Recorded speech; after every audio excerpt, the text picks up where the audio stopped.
Yeah. Guess what? Here comes number 2. And we are up to episode number. All right, so I crushed one after enjoying it crushed one. All right, during good our for you, warm up, man. and then I'm on the number 2 already. That was quite a pre-show game, folks. We did some It was. pre-gaming for weeks in, apparently, and we are ready. We are ready to nerd out and bring you all of the useless knowledge that you're used to. So much useless knowledge. I don't even know what number show is this at this point. Are we on like? Is it like 65? Where are we at the 62? Good God. 60 something. Quite impressive. All right, so impressive. Folks, well, what are you drinking today, Graeme, first of all? You know what? I'm enjoying a Belgian style wheat beer, an Allagash White, which is I prefer the Belgian. Okay, they made me think of some of the beer gardens you and I went to overseas when we were traveling for work. Of the Belgians, yes. But today I'm drinking an American classic from Milwaukee, Miller High Life. The champagne of beers. Champagne of beers. Can you give me a little hoo on the bottle, though? I'm going to just... There we go. Very nice. Oh, that all was, right.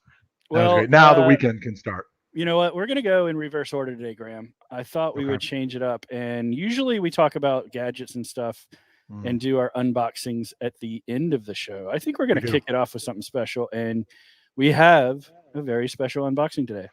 We do. So for those of you who don't know, and I'm sorry if I'm not on camera for a second here, I'm getting something. It's right here. So this is not what we're unboxing. This is my original Game Boy, still in its original case with all my cheat codes and everything from when I was a kid. And this is my actual original Game Boy, which you can see is still in phenomenally crisp, perfect. I can smell the plastic very from good here. Condition. But here's what's really cool. This thing is extremely old, kind of like me, right? What's really cool. See, now the pre-game's coming out. Totally cool. Is Incube 8 Games has made a new game for the Game Boy. Dude. It's called Genesis. Dude, check this out. Tell me this isn't quality. First of all, it's in the actual Game Boy, the proper Game Boy game case. It's an actual Game Boy cartridge, but it's black, which I've never seen, by the way.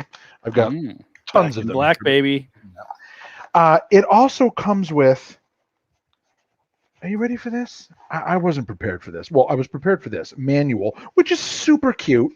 It's got like all the little power-ups and everything that comes in the game. Like pew, pew, pew, love that. Right?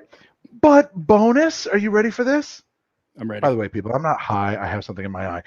This is stickers. Oh my gosh. Stickers. Now, I'm going to be honest with you. I'm not using the stickers because these mean so much to me that I want to use them. But here's the really cool part. I actually fired up the Game Boy today, put the game in, and played it. It's fantastic. First of all, it's adorable. Second of all, it's just fun to play. There's all kinds of really cool power-ups. So there's the instruction booklet, the box, the stickers, the game. And so shout out to Incube 8 Games. They've got more games coming out for Game Boy Color, Game Boy, or the original one here, and some other retro platforms as well. Highly recommend you follow them on Twitter at Incube 8. Really, really, really super cool stuff. So shout out to the team at Incube 8. Thank you for this. I love it. And I really enjoy playing it. So Incube 8 Genesis. Dude, there we go. That's my unboxing. I'm going to put my Game Boy away now. It's very important to me. All right. I want to know your high score next week. Okay. All right. Let's get right into our next feature, which is we talked about Visions, of course, which is the anime anthology for Star Wars. It's now available on Disney Plus. We all love it. I hope you went and watched the behind-the-scenes vignettes. They were awesome. The studio that made the Ninth Jedi, which arguably was one of my favorites, is talking about the fact that they're ready to go and they want to make a feature film. I think they even mentioned it in the vignette that's available on Disney Plus, but they've already written a whole treatment and they're ready to go with a feature film, which I think was pretty much our idea to begin with, right? We want feature films of all of these. Yes, I actually genuinely believe that every single one of those episodes, first of all, there was not a weak episode among them. I keep saying first of all. I think it's just the pregame. There's not a weak episode among them. I loved every single one, and every single one of them I think is worthy of whether it's another episode or an individual season or just another or whatever, or a feature film or whatever it may be. But the Ninth Jedi, 100% is worthy of of more, just more. I mean, I don't, whatever form it has to take, right? Like Kylo Ren, more. So, yeah. Well, and I'm not. I'm 90%. So this is, I think, Production IG that made this one, and they are, they're behind one of the. Well, look at the poster. Well, it's not there. So normally the poster over my shoulder here is not Star Wars. That's the Empire Strikes Back. Usually I have a huge, large format hologram poster of Ghost in the Shell, and they are the ones behind that seminal anime classic as well. So let me make sure I understand this. You're saying that they have a treatment, or they have a script, yes. but this is not like blessed and actually happening. Nope, is that right? It's not actually happening. So we don't want to miscommunicate that this is coming soon. It's that they are waiting in the wings to be greenlit, and they're ready to go to make it. Well, listen. Let's give them an official week's end green light endorsement, because I think most often in Hollywood, that's what tips the scales. So all too often, you've got these major production houses, certainly Disney is one of them, who they've got a great idea on their hands to make a movie, and then they think to themselves, we need to find out what Ryan and Graeme think. Exactly. So then they tune into this show. So Bob Iger, I think that's the CEO, whoever it is that is in charge of Star Wars, I know you're watching. The answer is yes, we endorse. So let's get this into production. Thank you. All right. So we did one of our most, one of our most fun episodes and most fun topics last year when we were streaming was, do you remember this? We did a special weeks in on Saturday where we talked about DC fandom. Yeah. And so I just wanted to give a quick shout out that we're not doing a Saturday episode this week because we are going to be drinking beer and mowing lawns and things of that nature. Well, you're going to be. I'm going to be running a diversity, equity, and inclusion and culture workshop for my YMCA and up in Swansea. But it's fine. But go on. It's cool. All right. But I just wanted to say, I wanted to give a little bit of a plug here just to say DC Fandom is happening tomorrow. It's an all-day event. You can watch the replays. There's two things to note here. I'm actually getting kind of excited about the Batman now, and it took me a while to kind of wrap my head around. I've been excited for it the whole time. Like it, but I feel like I'm turning a corner, and now I'm getting excited. Yeah, you know what? I've ever since that footage came out. What was it? About a year ago when they released that teaser that showed. Yeah, about a year ago, right? And I remember making the joke of like, I hope nothing happened to his parents. But the thing is that I know the Batman has been done, redone, and done again. You know what? I'm cool with that. I'm okay because I love it. And this particular one looks very almost like Crow-ish. It's very gritty. Yep. The Crow. Oh yeah, big fan. And I'm really excited about it. What I would like is I would really appreciate. And Weeksenders, if you're watching this, do me a favor. Don't judge this fucking film till it comes out. How about that? Because everybody's complaining about, like, they put a teaser out the other day where you can hear, I don't mean to be lecturing, but I'm going to be, where you can hear Batman talking, Robert Pattinson talking. And everyone was like complaining about it. Why are you, like, who cares? So he's kind of whispering is this or the whatever. Rant of the week? This isn't the rant of the week. My bad. It's not the rant of the week, so I'll stop early. But just do me a favor, folks. Give a movie like everyone's complaining about Ghostbusters Afterlife. Hasn't even come out yet. Just give it a chance to come out, and then if you legitimately hate it, okay. But yeah. Am I crazy here? Like 1,000% agree. 1,000%. Just give it a chance. Yeah. And so the other thing I want to note, and then we're going to save the stories for after we've actually attended or seen what they're going to do there. But they're giving away NFTs with original art to everyone who registers for the event. So if you're curious, I'm sure they'll be worth tens of pennies. If you're blockchain curious or wondering what the hell an NFT is, I guess you can try it out. Is that block curious? That's block curious. That's the right terminology. Correct. All right. All right. So we are going to talk about a little uncomfortable. A little film here. Okay. Now, whoa. Yeah. So before we go anywhere near No Time to Die, we are giving a spoiler warning. I am giving a spoiler warning. I'm going to say it again. Spoiler warning. We are going to ruin the plot of this film right now. If you have not seen No Time to Die, stop watching Week's End. Right. Okay, so I'm going to give you a 5. We're 4, actively losing 3, viewers as you. Yes. Okay. 2, 1. Okay, let's talk about this. So, right, Ryan, I want you kick us off and let me know your take first. So I have a series. I have 27 slides and notes prepared. Just God, you really so this is the Bond's 25th outing. It is also Daniel Craig's last film in his series, which he's been Bond for how many years? 15 years now? 5 films, 15 years? 15 years. Yeah. So I've been a big fan. A lot of people question if a blonde-haired, blue-eyed guy should be Bond, but I think Daniel Craig pulled it off. What do you think?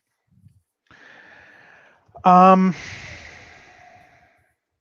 on. I have to reply to your tweet because you got my Twitter handle wrong, but I know we don't know each other very well, so it's okay. What are you talking about? Actually, that's Graeme knows, but it's okay because apparently we don't know each other very well. Hey, no. You actually put at Graeme Noseworthy. I'll have to tell my people to really my people are gonna. Someone's gonna get fired over this, Graeme. There are hundreds of employees who work on this show on a daily basis. Back at the world headquarters, if whoever did that, we're coming for you. So here's my take is on getting back to No Time to Die. I really liked it. I think he is a fantastic James Bond.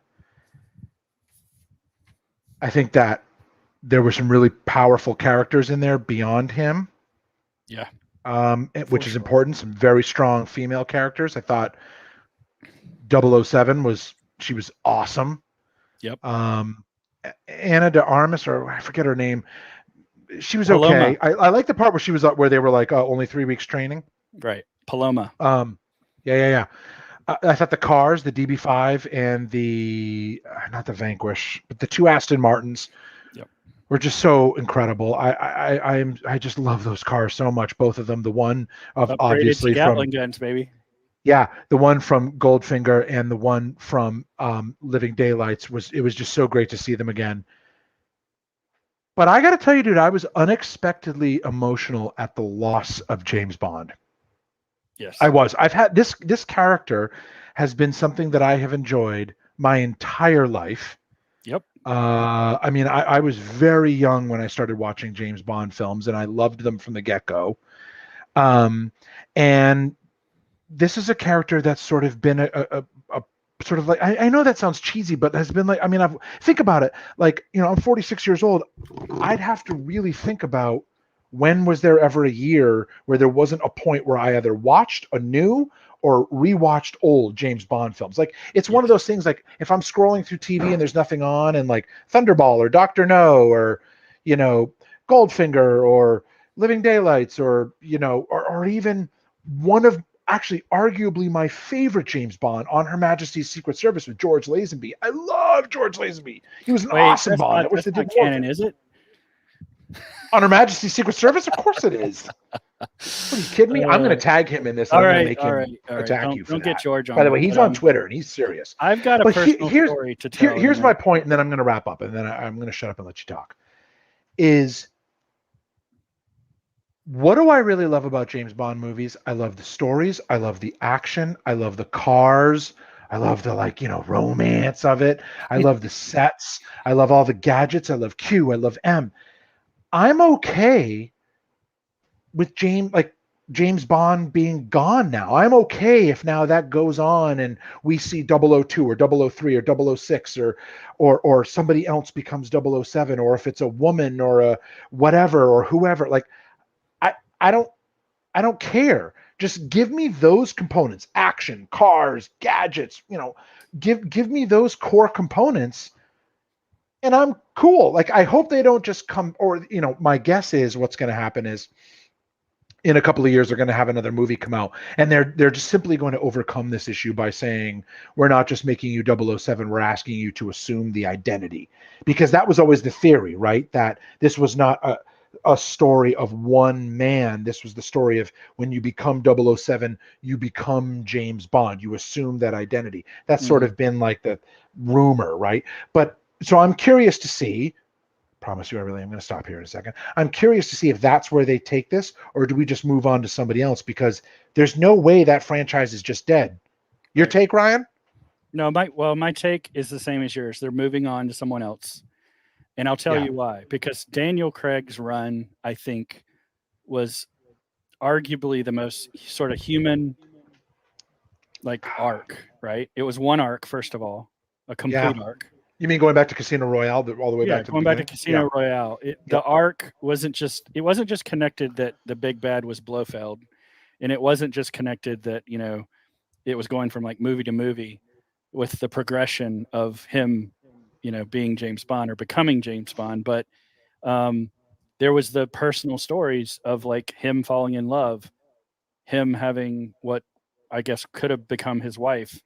I mean, spoiler alert, him having a child, him dying, him so much going on with all the side characters that was more fleshed out with Moneypenny and with him dying in Skyfall. And so, by the way, I think it's canon that James Bond is James Bond, because remember, Skyfall and Blofeld is dead now too. No, Blofeld's everybody's dead. I'm saying when Bond goes back to his family homestead and he's hunted down at Skyfall, that's his family is the Bond family. There's tombstones with his name on it. Yes. Albert Bond was his father's name. It was inscribed on the shotgun he used. So I think clearly it's not an identity. But my question is, now are they going to give that identity? Right. Because I think they're going to. Right. So I'm curious to see what happens. The whole arc with the kid. When I was watching the film, and again, I really liked it. Thank you. Keep that spoiler warning up, folks. I actually at first assumed it was this kid because of the way she looked. Yeah. But then when she said, "No, it's not yours. Relax, it's not yours," I actually took that because I felt that giving him a kid was a little bit too kind of tropey. Well, not too far. It just was a little like, really, we're gonna go there. Right. Well, so but then in the end, when it turned out, it was funny because I was actually in the bathroom when that part happened because I'm an old man now. I can't make it 2 hours. So no time to pee. No time to pee. So actually, I don't say that, Ryan. I say no time to use the bathroom. Oh, my bad. Please. But I don't know. But in the end, it actually, I liked that because then it was like he sort of lives on through her. So I don't know, man. I found it to be an emotional experience, but Daddy Bond, Jesus, that's creepy. But yeah. Well, so he went from film. Daddy Bond to being a father. So here's my take too. I thought even if it wasn't his child, I knew instantly that he was going to adopt that child, meaning he was ready to go and just leave the grid for good, I think, and go, with the love of his life. I think he also, with having lost Vesper, who he thought could have been his love, and he got betrayed. Like, this is the completion of that arc of not trusting women, not trusting people, not having a family. And I think he finally realized family is what you make it, and you have to break down that wall. Yeah. I don't know. By the way, I'm curious what other people thought of this film. So if anyone's actually watching this, can you let us know, please? Either tweet at us, drop a comment in, whatever. I don't care what. But I'm very curious if you've seen this movie. I'd like to know what you thought of it and what you thought of the death of James Bond. So spoilers are done. Let's move on to our next thing. I'm glad we talked about that. 2 more thoughts here. Okay. All right. I could talk for an hour about this movie. I know, because you've got notes. We could have notes and stuff. But yeah. So anyway, the thought I want to leave you with that I thought was interesting was one of the big themes here is new versus old, the whole notion of aging. They play with that in this film series, which I think is brilliant. throughout every movie. And then they also, I think this movie in particular asks the question, like, is a killer worth redemption? Can you love a killer? Can a killer be loved? All that stuff. Like, you didn't get that kind of depth from any other Bond. Let's be honest, right? Like, it was always about just gadgets and solving the mystery and stopping the bad guy. I don't know. I mean, there was a little bit of that. I mean, if you think about like when Teresa Bond, remember James Bond had a wife at one point and then she was killed. That was like one movie. That was a one-off. I guess so. Look, I'm not suggesting one movie I'm not suggesting this is like the bookend. And I love the fact that in the credits they play a Louis Armstrong song that I think they had introduced in one of the previous films 10 or so years ago. No potatoes. But we have all the time in the world. And that's what he says, to the love of his life. That's what he says. Yeah. And the question, and then it turns out that your next day is not promised, and he has to ultimately sacrifice. I have one parting comment. Like, I would be comfortable with death by missile. I just want to throw that out there. Hopefully, I'm 110. Yeah. But like, I would be cool with standing on top of a hill. You want to go out multiple inbound with missiles, your chest puffed out with a missile. Yeah, with like a little teddy bear attached there. Like, I'm cool with that. All right, let's go on. All right. I also say that that's a common movie trope of they didn't find his body, so is he really dead? What? Oh, I know, but they showed the explosion take him out. They bet. Now, let me tell you something. If they go there, I'm pissed. All right, let's move on to season finale of Lower Decks. All right, tell me about Lower Decks, because lordy, this show is awesome. Oh my God, it is so fantastic. So I finally watched the season finale of Lower Decks. Season 2, arguably, I felt had a little bit of a issue getting ramped up from the get-go. I'm sure Dave Ellis out there will disagree with me and say it was fantastic.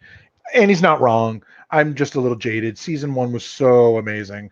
But this show continues to blow me away at its ability to take brand guidelines and respect them to a degree that is impressive, and then just throw it out the window 2 seconds later and go crazy.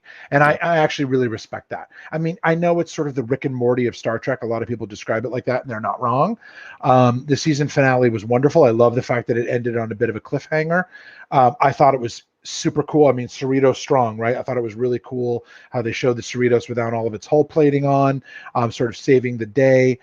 They even, showed us some new ships. There's just if you are a Trekkie, it's just the most fun to watch, because they give us like everything. It's all the sort of Star Trek nourishment you need. But it's also really well done. So hat tip to the production crew and to all the different voices. You can tell the amount of effort and hard work that everybody put in. And if you haven't seen it, watch Lower Decks and then just cancel your Paramount Plus subscription, because you won't need it for anything else. And I mean, my God, funny you say that. I canceled after season 2, and after I guess season 3 of Discovery. So I'll be picking it back up when Discovery comes back, and I'll watch both. Yeah, I've got to do a better job of getting into Disco, and oh my God, it's I lost it off the top of my head. The new one that's coming out, Strange Worlds or something like that. I forget. Yeah, you're right. Strange New Worlds. Strange New Worlds. The one with Anson Mount, right? I don't know, Dave. Are you watching? Can you correct us on this and lob a comment? Dave, where are you? You need to Dave, where are you, Dave? Hold on, let me see if I can get him on the Dave phone. All right, cool. Okay, let me try. Yeah, can you put me through to Dave Ellis? Oh, he's busy. Oh, he's rewatching season 2. Oh, that's fair. Oh, he's playing his pinball in his basement. Well, I don't blame him. He's got an awesome basement. All right, just do me a favor. Have Dave reach out to me when he gets a chance. Thanks. Strange New Worlds. So definitely, there's a lot of Trek to catch up on, and I know Picard's coming back and all that. But for me, Lower Decks was enough. I was like, I'm done. No, I know. So yeah, check it out if you haven't seen the season finale of Lower Decks, or if you haven't seen season 2. My God, people. Get off your asses and watch it. I know. Are you dead? All right, seriously, let's talk about Star Trek. Wait, Star Trek. Okay. All right. So I know we have a lot of emotions We have a lot of emotions. We have a lot to cover. But essentially, here's the setup. We had another launch of another rocket by another billionaire. This time with Blue Origin.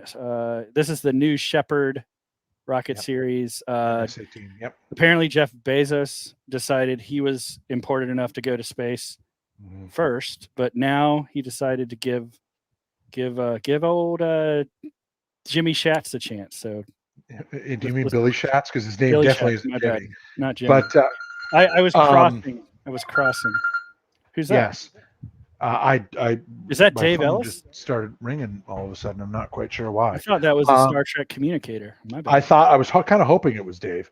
Man, I have a lot of thoughts around this. So let me try to organize them quickly. First of all, I had just lost James Bond and was very worried I would lose Captain Kirk. Right. So I was unexpectedly emotional watching the NS-18 launch when they went, up to space and then came down. I was really worried something was going to happen to William Shatner because, he's 90. I don't care about what shape he's in. I don't care about that. He's 90. But you know what? He was incredible, and he was. It was wonderful watching the nervousness of him in the truck on his way out to the pad. It was wonderful watching him ring the bell. It was watching him get on board and go up to space. Now, I know there's a lot of debate about why are billionaires going to space? Why are they not saving? Why are they not fixing the climate? Why are they not fixing homelessness or whatever? I know there's a lot of debate around, rightfully so, that this is kind of like, and we're not doing science, but all that stuff is happening. Like, it's happening on the ISS, it's happening with NASA, it's happening with ESA, it's all over the place, right? This is different. These are people who are paying to go. And remember, it's not like SpaceX or Dragon. Like, they're not going up to the ISS. They're going up. They're doing a sort of ballistic arc and coming down. It's kind of like what Shepard did, right? What Alan Shepard did when he went up. So putting like all of those arguments aside, carnival ride of sorts, right? It kind of is, dude. Look at the launch pad. Like, look what we're dealing with. Like, it's a little cheesy. It's a little chintzy. It's a little cheap. Like, yeah. However, it works, right? They went up. They had, 4 minutes of weightlessness? They went past the, whatever the hell it's called. Well, it was Kirk interesting. I don't think they reached apogee. I think they, they did. They did. They went past 326,000 feet or whatever it is. But so there were parts of it where I was like, this is cool. And it was really emotional seeing him, the footage later that we saw of him looking out the window while everyone else is doing barrel rolls in the space capsule. He's looking out the window. And again, it is kind of a carnival ride because it's totally automated. Everybody on board there have no control over the spacecraft. There's no pilot. There was no commander. There was nothing like that. But then when they got down to the ground, it kind of went to shit. And I was really upset. Yeah. Well, I'm going to show you. So I caught this moment where I started to get frustrated. And you can tell, look at Billy. Yeah. And I'll tell you what he's doing there, which is he's having an emotional moment. He's realizing his own mortality. He's realizing all of our mortality because he saw the delicateness of this blue marble from orbit. He's moved by what he just experienced. He was moved. I don't mean to sound like I'm talking for you, Mr. Shatner. I'm just trying to sum up what I witnessed, right? Well, his words were very eloquent and heartfelt, and he actually teared up in front of Bezos, which was a weird interchange. He did. And I know people are going to say that this was taken out of context, but it really pissed me off. So I'm going to start my rant of the week here. William Shatner, Bezos actually greets everybody and gets them out of the capsule, which was nice. And then William Shatner is off to the side having this conversation and kind of expressing what he just experienced to Jeff Bezos. And in the middle of that, Jeff Bezos just kind of like literally cuts him off. Now, don't tell me I'm taking this out of context because I watched it live and I watched the whole thing until long after. So I'm not pulling out of context. And I know we gave him some attention later and they were hugging and crying and all that business.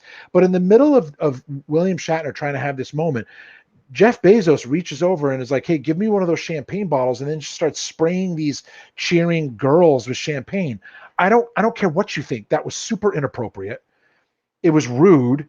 William Shatner was clearly sort of taken by it, upset by it. And I just thought it cheapened the whole experience. And so that's kind of my rant of the week, which is there's still a level of respectability and kind of professionalism that we should expect even in space tourism. That you called it a carnival ride, Ryan. Well, they just lowered it to that standard. So that's my rant of the week. And I was a little bit pissed off by Wait. I've got to break in here. And I just want to double up here, Graeme, and say This is Graeme's rant of the week, plus Ryan also ranting too, trademark pending. Okay. Now, I am with you. I was like slack-jawed first at just the word. Well, his words were eloquent. He was blown away by this. And then in the middle of this, you have these random people in like Coachella-looking costumes running across the desert. And then the announcers were terrible. We'll get into that in a minute. They're like, "Oh, it's time for the champagne showers." While let me jump in here for a second, because those people were, and they said it, they were coworkers, they were family members, and that's okay. If one of my kids went up in a Blue Origin, came down, I'd want to be there right when they hop out of the capsule as well, to hug them and congratulate them. Sure. But I would be respectful about it. I don't think I'd be like jumping up and down, spraying champagne. Now, I also understand, and traditions traditions are a really big part of space travel, right? They're a big deal at NASA. Definitely. And they should be a big deal at Blue Origin. So my understanding is that the champagne celebration is a big part of the traditions at Blue Origin. Fine. Don't interrupt Billy Schatz when he's talking. I'm going to get another beer because now I'm just fucking pissed. All right. Well, I'm taking over for a moment to complete this rant. Now, for me, I'm all about traditions. Very traditional guy. I can get behind that. However,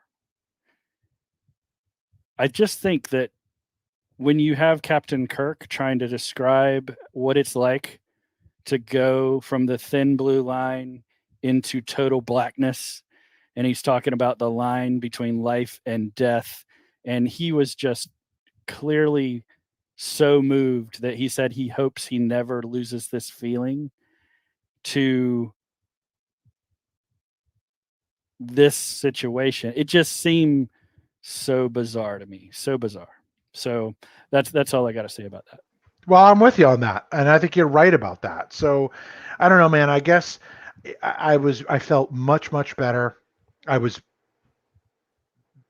visibly upset at him going, and I was noticeably feeling better once he was safe and sound and on the ground. Well, plus think about it this way. Captain Kirk, the character, which I know they're not the same guy, but Captain Kirk, both on the screen and William Shatner in the chair and on the bridge of the most famous, arguably the most famous spacecraft that any human would know about, the Enterprise. He has been looking at a fake view screen of space for 60 years or more, right? So he went from that and acting to literally doing the real thing. And it just seemed, I guess I need to leave it alone, but it was so bizarre to me. I know. It was bizarre. I mean, also TJ Hooker, but still it was bizarre. True. Did it make me happy to see somebody of that age and importance in my life? Because Captain Kirk's been a big deal for me. Also, just like James Wan, like we were saying, my whole life. Well, it gives me hope. It was cool. Look, if William Shatner can go to space and get a cool blue jumpsuit and do it, and I want to go. You want to go? Let's do it. I would go. If I had the money, the answer is yes. I would pay to go on Blue Origin, understanding that it's not all of those other things. I realize it's not the ISS. I realize it's not NASA. I realize it's. I would also like to. I would like to go for longer than 4 minutes. That's my thing. I feel like it was over before they even got a chance to get into it. Hot take: is it worth the risk to your life as William Shatner or you or me to go up there for? I don't know, dude. People skydive. People mountain climb, rock climb. Yeah, good point. People do stupid shows on the internet for 63 times in a row. You and I are risking our lives with Week's End. This is dangerous work. This is dangerous work. Folks, I don't think you understand. By these new RGB lights that are on my ears. I don't know. I could choke on this beer. You could. and you might. It's actually likely. What would happen? I just took my blood pressure before we started this, and it was insanely high. I mean, what are we doing here? So maybe in the in the vein of safety first, maybe we should retire the rant of the week. Maybe it's literally bad for your health. I don't know. No, you're not giving it up. I need to complain in public. It's otherwise. Thank God, because it's our most popular segment of the show. Yeah, I know, dude. Really, I don't even know why we're doing this. Ryan, do you have any idea how many hours our interns put in every week helping me prepare for the rants of the week? How many rants of the week sketches? Myself. I mean, so tell me, how many rants of the week sketches have you rejected this week alone? This week alone, I rejected 116. Good God. And I was like, look, if it's not about Kirk, I'm not doing it. On the flip side of that coin, I know we're hard on them, but we've got some really talented interns that never say die. All right. Wah, wah, wah. Halloween Kills, folks. What's going on with that? Here's a postcard I got from the Alamo. It's exclusive, baby. Check this out. Number 5,778 of 13,000. There's only 13,000 of these postcards, folks. It's like an NFT, except I can hold it. All right, so, hold on. Before you cancel, because I know we're going to be talking about horror movies coming up. My good friend and follower Stitches is in Toronto, going to a very exciting Halloween festival tonight. So my friend, be careful, have fun. And so for those of you who are getting out and starting to enjoy the spooky season with Halloween coming up, I hope you've got your costumes picked out. I do.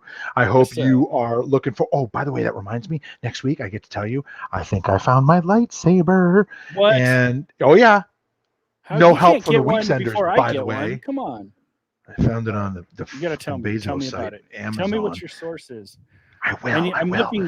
I'm looking for somebody that's got them Kyber crystals. You know what I mean? hey, guy, you got any of them Kyber crystals?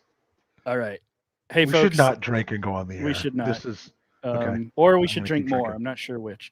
Hey, folks, I am out of beer, so I've got to hit the kitchen.